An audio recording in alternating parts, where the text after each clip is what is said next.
Sophia Group menjalin kerjasama strategik bersama iMedical bagi memperoleh mesin-mesin perubatan yang berdaftar serta mematuhi piawaian yang ditetapkan pihak berkuasa. Menerusi kerjasama itu, iMedical bertindak sebagai Authorised Representative AR berdaftar dengan Medical Device Authority MDA dan mengurus aspek pendaftaran serta pematuhan regulatory, manakala Sophia Group berperanan menggunakan mesin berdaftar itu kepada 90 cawangan rangkaian spa dan klinik miliknya. Menurut Ketua Pegawai Eksekutif Sophia Group Dr. Muhammad Shahid Izani, mesin-mesin tersebut diperlukan untuk kegunaan di medis spa dan klinik pergigian bagi menawarkan servis yang lebih lengkap. Alhamdulillah hari ini majlis tanda tangan MOU dengan iMedical. Antara benda yang kita bicara ini adalah berkenaan dengan MDA, maksudnya medical device, untuk kita jadi supplier bersama. Jadi daripada site iMedical, mungkin dia menjadi satu sebagai importer dan juga kita sebagai Sophia yang menggunakan banyak mesin-mesin ni sebagai distributor jugalah. Dia kalau kita nak untuk ni, kita perlu kalau untuk dental clinic macam dental chair, autoclave, painless scaler, loops, x-ray dan pelbagai banyaklah mesin-mesin yang diperlukan. Kalau macam di spa kita perlukan pico laser, kita perlukan diode laser, kita perlukan HIFU.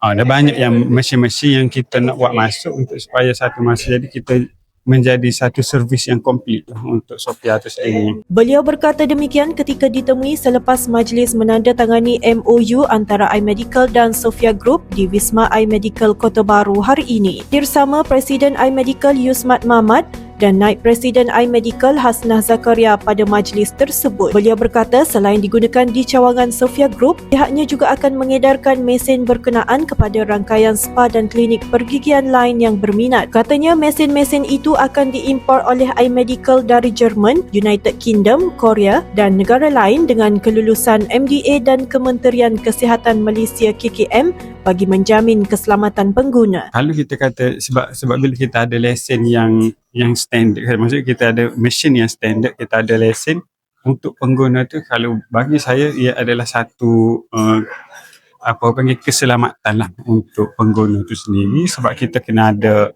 di samping mesin yang standard, kita kena ada pengguna mesin tu juga yang berkemahiran.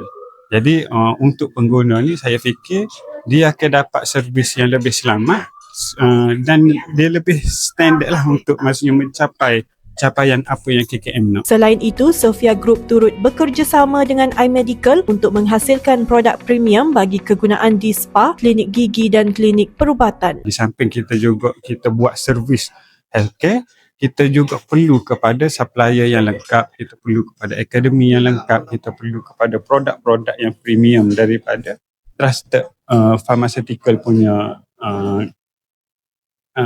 farmasis lah.